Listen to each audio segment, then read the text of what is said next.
Aquí estoy, sorry. Ya sabes, el micrófono. Muy buenas noches nuevamente. Estamos aquí para compartir una cápsula más en su espacio de Educando en Paralelo. Y bueno, el día de hoy quiero compartirles información. Quedamos en que esta información trataremos de que sea lo más acertada posible para que ustedes se lleven algo que puedan poner en práctica. Y bueno, quiero comenzar, siempre voy a hablar sobre cómo aprende el cerebro, porque la intención de esta escuela para padres es precisamente enseñarles a los padres de familia qué es lo que tenemos que hacer y cómo tenemos que hacerle para que nuestros hijos puedan ir a la escuela y en la escuela aprovechen al máximo. Pero para saber esto necesitamos información que a los padres de familia no nos dan. Algunos de los profesores la reciben, pero muchos otros, si no están pagando por esta información, pues no reciben ese tipo de entrenamientos porque son muy personales. Y lo que quiero comentar son tres cosas. He hablado de diferentes características del cerebro, pero bueno, una de ellas es que el cerebro se modifica a sí mismo. ¿Qué quiere decir esto? Que con todas las experiencias que nosotros tenemos, el cerebro constantemente se está modificando, modifica sus redes, modifica la información y modifica la forma en que recibimos esa información. El día de hoy vamos a hablar de lo que es esa percepción y la importancia tan enorme de cómo perciben nuestros hijos y cómo nosotros percibimos el mundo. La segunda cosa importante que quiero comentarles antes de hablar del tema es que si nosotros hacemos todos los días las mismas cosas, lo que le sucede al cerebro es que el cerebro se acostumbra. ¿Cómo funciona esto? Cuando tú estás haciendo o aprendiendo algo nuevo, una tarea, la tienes que repetir y repetir y repetir. Vamos a poner que estás aprendiendo a tejer y estás aprendiendo a hacer una cadena y te ponen a hacer la cadena con el estambre y las primeras cadenas te quedan todas flojas, no te quedan apretaditas, los huequitos no te quedan iguales, cada cadenita, una está grande, una está chiquita y lo tienes que practicar y practicar y practicar hasta que te va quedando bien. Bueno, ese periodo que tú tienes de aprendizaje, el cerebro se activa muchísimo, las neuronas y las glías están trabajando rápidamente para empezar a captar esa información y buscar en qué parte del cerebro la van a asociar, cómo la voy a llevar a cabo para que cada día la vayas mejorando y agarre la práctica y mande la información a los dedos para la forma en que agarras el gancho, la forma en que lo hilas el estambre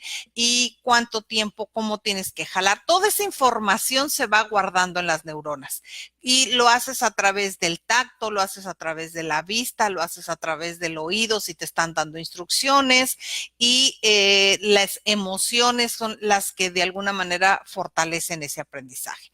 Pero una vez que el cerebro se acostumbró y que agarras la pericia para hacer la cadena, ya no hay reto para el cerebro. Entonces el cerebro ya guardó esa información, ya la tienes ahí y la vas a seguir usando y se hace y se va haciendo permanente, como andar en bicicleta, manejar el carro. Ya no tienes que subirte y decir, voy a poner la llave en el switch, voy a prender el carro, tengo que poner el pie. Nada de eso haces porque ya lo haces de manera automática. El cerebro manda información a tu cuerpo, todas las partes de tu cuerpo que se encargan de manejar un carro, de andar en bicicleta, de andar en patines y cosas de ese estilo que ya no requieren más. Entonces, cuando nosotros hacemos cosas rutinarias, todo el tiempo rutinarias, y el cerebro no tiene nada que lo impacte, nada que lo haga reaccionar, por decirlo de alguna manera, nada nuevo que aprender, empieza a decaer.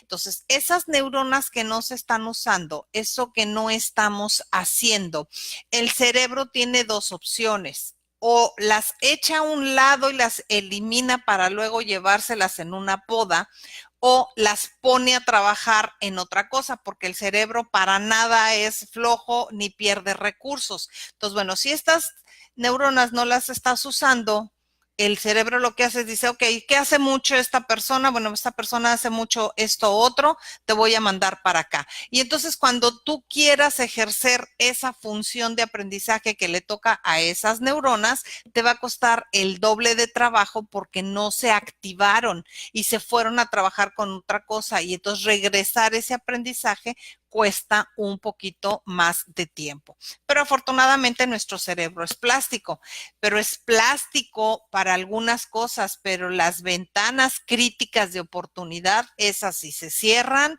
ya no hay manera, como es la vista, el lenguaje y algunas otras cosas que hemos comentado. La otra cosa extraordinaria que tiene el cerebro y que también viene de casa es el trabajo en equipo. Resulta que nosotros somos seres sociales, todos los seres humanos somos seres sociales por naturaleza, pero ¿de dónde viene esa socialización? Del cerebro. El cerebro es social. Las neuronas que durante el embarazo no logran hacer conexiones, se pierden, se mueren, necesitan estar haciendo asociaciones con otras neuronas tocándose. No se tocan físicamente, se tocan electroquímicamente, luego hablaremos de ese proceso, pero hagan de cuenta que se juntan así chiquititas, pero esa energía que ellas se pasan es como tocarse unas a otras y se hacen miles y millones de conexiones. Una sola neurona puede hacer hasta 100,000 millones de conexiones. Entonces, hacen muchísimas conexiones y aquellas que no logran empatar con las neuronas se van a ir muriendo porque la socialización es parte importantísima del cerebro. Y vamos a hablar ahora de lo que es la percepción.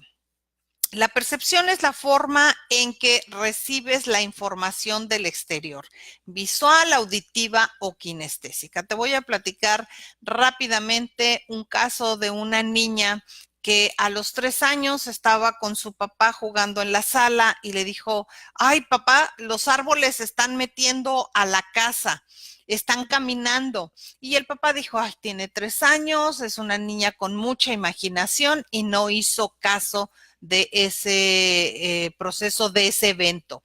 Te voy a hacer la historia muy cortita porque no tenemos la intención de incorporar cosas que vamos a hacer en el taller, pero esta criatura pasó toda su infancia, su adolescencia y su primera adolescencia adulta en diferentes hospitales psiquiátricos. Iba incluso estaba programada para hacerle una lobotomía, le estaban dando pastillas, siempre la criticaban, en la escuela le hacían bullying, la tenían como tonta, la tenían como retrasada mental, que no podía hacer las cosas, tenía una vista cuando le hacían la revisión de la vista, pues tenía una vista perfecta, pero hablaba bien, pero a la hora de hacer cosas, de escribir o de leer o de interactuar con la gente, ella no podía hacerlo.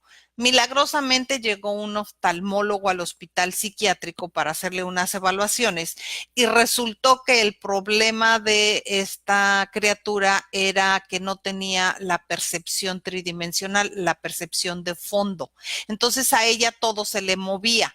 Las cosas a ellas se hacía como un hueco, como un túnel, ella no podía fijar la vista. Entonces, para ver una letra, para ver una palabra, ella perdía la percepción periférica que nosotros tenemos. Si tú te quedas viendo un objeto ahorita de frente directo, te vas a dar cuenta que tenemos una percepción periférica, que agarramos información de aquí, de allá y de todos lados, aparte del objeto que tú estás viendo directamente. Bueno, es bien importante que tú observes a tus hijos y veas que ellos tienen una percepción normal, independientemente de cómo se presenta el mundo, porque si el niño está percibiendo el mundo de una manera diferente, no tiene equilibrio, por ejemplo, tiene problemas del oído, no tiene equilibrio, se tropieza constantemente y cosas de esas. A ella le pasaba eso porque el oído está ligado a los ojos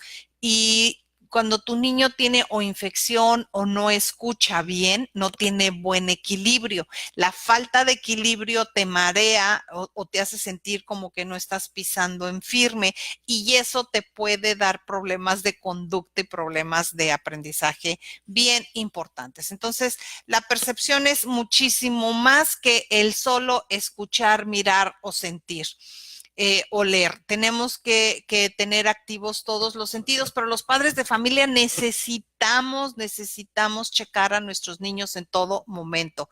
Hay niños que no están aprendiendo porque no escuchan bien, se van hasta atrás en el salón, no escuchan al maestro y de tonto no lo bajan, no participan, no habla, pero el niño no está diciendo que no le entiende al maestro. O el niño no ve bien y no dice nada, ni se sienta adelante, está en medio y se le mueven y le bailan las letras, y eso es una forma de percepción. Si el niño tiene dislexia, esto tú te puedes dar cuenta incluso desde antes que entre el niño a la escuela. Tú te puedes dar cuenta si tiene dislexia y empezar a trabajar con esta situación de la dislexia. Esos son asuntos de percepción que modifican la manera en la que tú ves el mundo, porque nuestro cerebro responde a patrones. Entonces, bueno, el día de hoy te quiero dejar con esa información, con el hecho de que no nada más tenemos la percepción visual, auditiva, kinestésica, que también es la forma en la que nos comunicamos, sino que necesitamos ver que nuestros hijos, al momento de enfocar un objeto, ellos tengan esta percepción periférica, porque el 80% del aprendizaje se da inconsciente y se da con la periferia. Entonces, la forma en que tus hijos aprenden tiene mucho que ver en la forma que ellos perciben el mundo que les rodea. El cerebro, como te decía, responde a patrones de experiencias pasadas. ¿Qué sucede? Como te dije hace un ratito, cuando tú aprendes a tejer, a patinar, a andar en carro, a andar en bicicleta, eso hace que el cerebro cree patrones. ¿Qué cosas vas a hacer? ¿Qué vas a poner el pie? ¿Qué vas a aprender? Esos son patrones de conducta. Esos patrones impactan al cerebro y el cerebro entonces de ahí en adelante hace asociaciones y aprende lo siguiente gracias a esos patrones de asociación. Y lo que nosotros tenemos que hacer es crear esos patrones de asociación a partir del embarazo, que ese es un tema bien, bien importante que vamos a seguir tocando aquí constantemente. Así es que no te pierdas las cápsulas informativas, que nada más estarán al aire mientras que dura la cápsula. Luego la guardaremos y estará a tu disposición en YouTube y de alguna otra manera, pero no de libre acceso. ¿Ok? Entonces, bueno, vamos a tener esta información constantemente. Yo hoy me despido y ya sabes que cuando tú educas a tus hijos, ellos cambian y tú también.